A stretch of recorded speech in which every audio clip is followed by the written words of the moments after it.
Hello students, this is Gayatri. Welcome back to another video of class 10 maths. और आज हम करेंगे मैथ्स की वर्कशीट नंबर 39। टॉपिक है इसका problems based on height and distance. तो सबसे पहले हमें दिया हुआ है recall and answer, draw and label the figure as per the details given. तो यहाँ पर हमें ऑब्जेक्ट दिया हुआ है, उनकी डिटेल्स दी हुई है और हमें जो एक डायग्राम है यानी जो फिगर है उसको बनाना है, ड्रॉ करना है।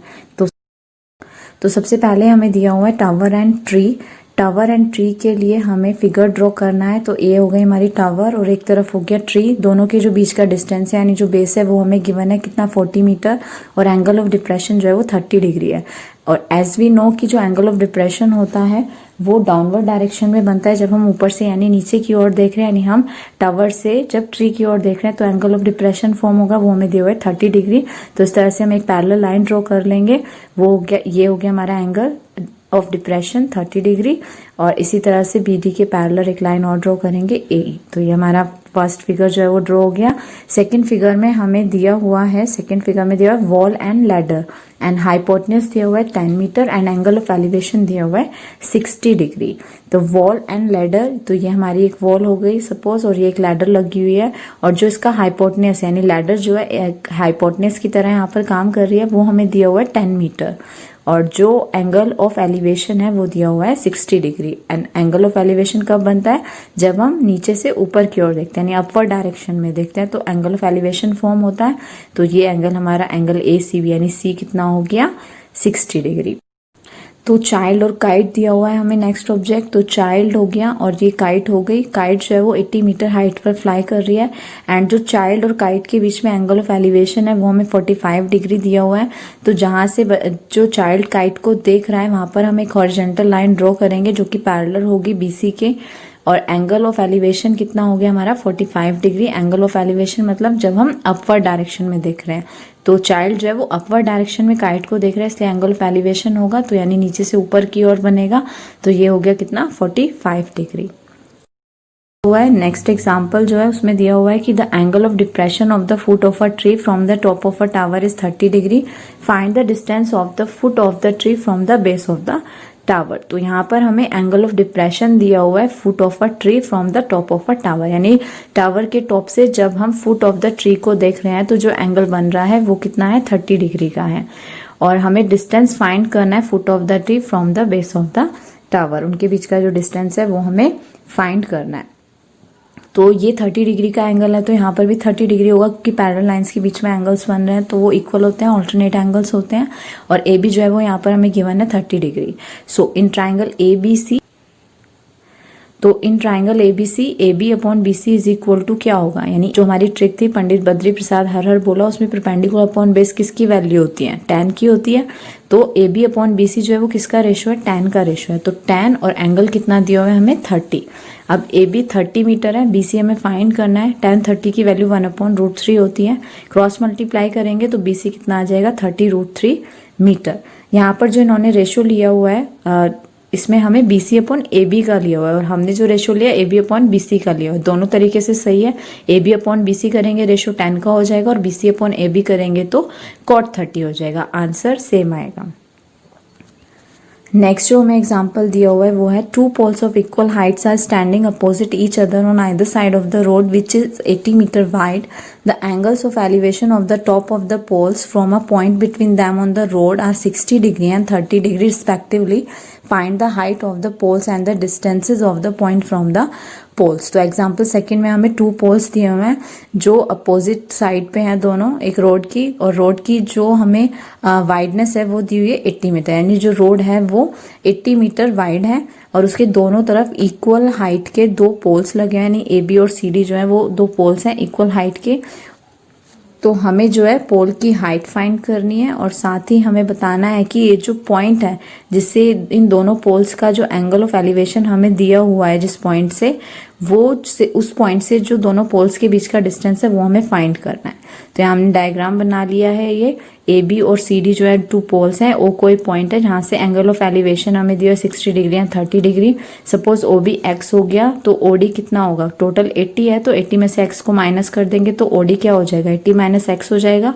अब इन ट्राइंगल ABO, तो पहले हम ट्राइंगल ABO में देखते हैं AB upon OB, A B upon O B क्या हो गया, परपेंडिकुलर अपॉन बेस, तो ये किसका रेशो होता है, 10 का, और एंगल कितना हो गया 60 डिग्री। ए बी हमने एच लिया है, ओ बी को हमने एक्स माना है, तो h upon x is equal to tan 60 की वैल्यू कितनी होती है, √3, क्रॉस मल्टीप्लाई करेंगे तो एच आ जाएगा हमारा √3x। ये हो गई फर्स्ट इक्वेशन। अब देखते हैं हम ट्राइंगल COD में, CD upon OD is equal to, CD क्या हो गया परपेंडिकुलर, OD बेस हो गया, तो ये रेशो हो गए tan के, tan 30 डिग्री के। तो अब CD हमने यहाँ पर H लिया है और OD क्या है 80 minus x is equal to tan 30 की वैल्यू होती है 1/√3। इसको भी हम क्रॉस मल्टीप्लाई करेंगे तो हमारे पास आ जाएगा h√3 is equal to 80 minus x. अब जो h की वैल्यू हमने इक्वेशन 1 में फाइंड करी है उसको हम यहाँ पर पुट करेंगे तो हमारे पास आएगा √3x इंटू √3, h की जगह हमने √3x पुट कर दिया, 80 minus x as it is.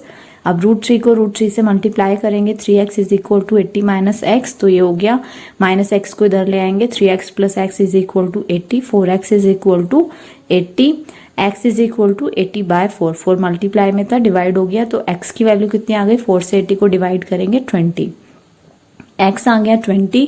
OD कितना हो जाएगा, OB x है तो OD 80 माइनस एक्स है, तो 80 में से हम 20 माइनस करेंगे तो कितना आ गया 60। तो यानी OB तक का जो डिस्टेंस है, यानी जो एक पोल AB है उसका जो डिस्टेंस है O से, वो कितना आ गया 20 आ गया, और दूसरा जो पोल था CD उसका डिस्टेंस कितना आ गया 60 आ गया। अब हमें हाइट फाइंड करनी है, h is equal to √3x था, h is equal to √3x की वैल्यू 20 आई, तो ये कितना आ गया 20√3, यानी जो दोनों पोल की हाइट है वो हो गई 20√3। अब नेक्स्ट एग्जाम्पल में हमें दिया हुआ है, example third, statue which is x metre tall stand on the top of 100 metre long pedestal from a point on the ground, the angle of elevation of the top of the statue is 60 degree and from the same point the angle of elevation of the top of the pedestal is 45 degree, find the height of the statue.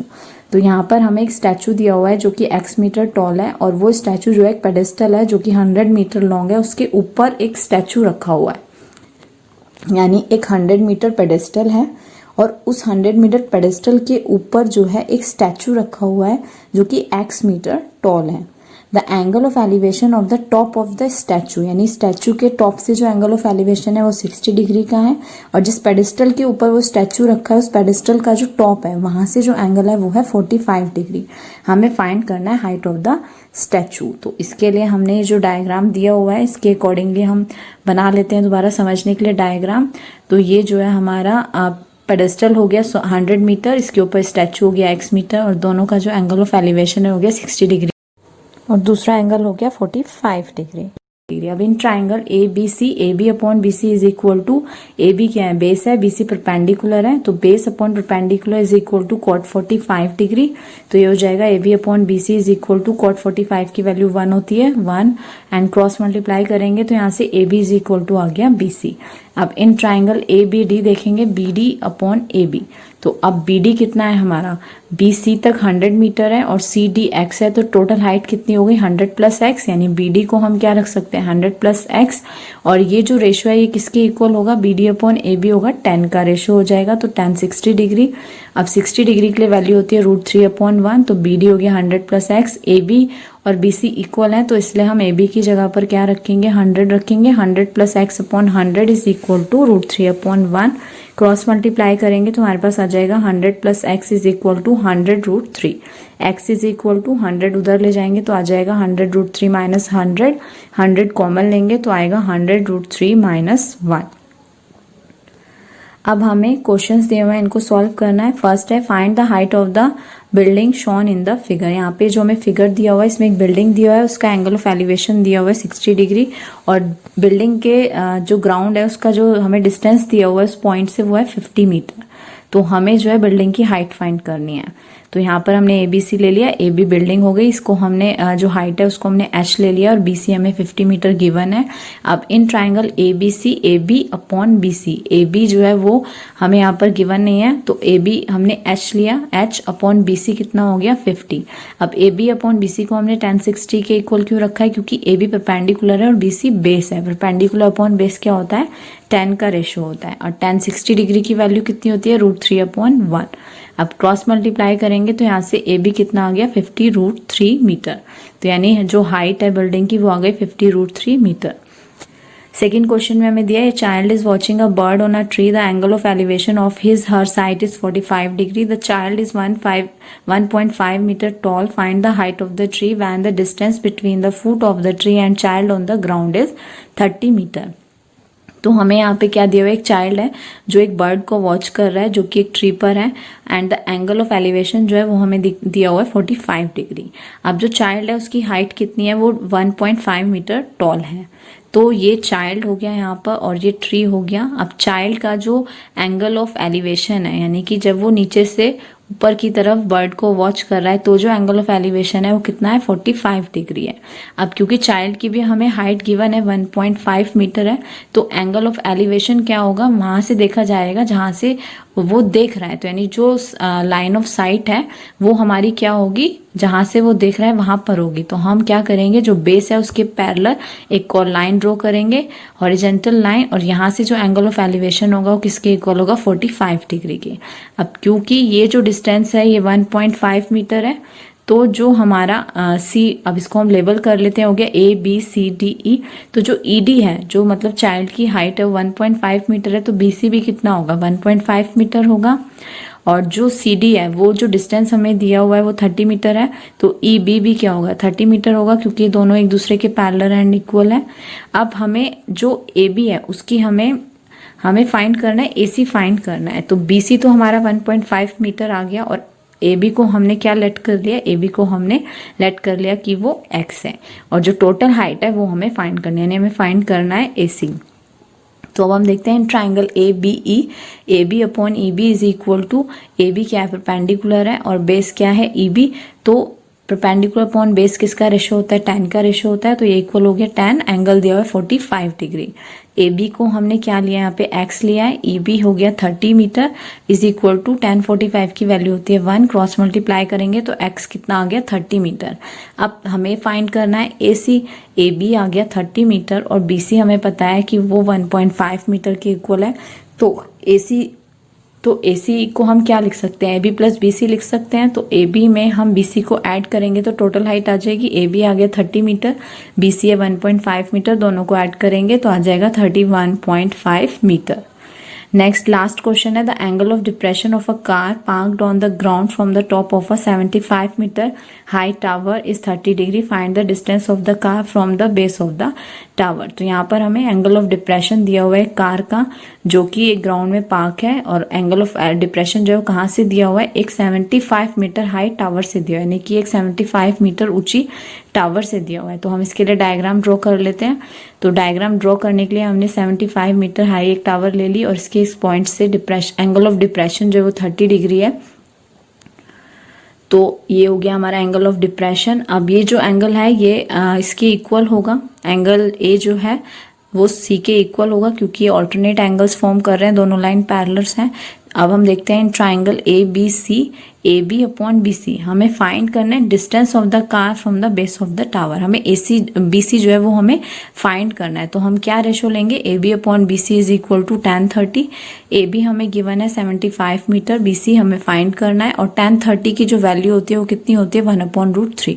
अब हमने यहाँ पे tan 30 क्यों लिया है, क्योंकि हम जानते हैं कि परपेंडिकुलर अपॉन बेस जो होता है वो किसका रेशो होता है, tan का रेशो होता है।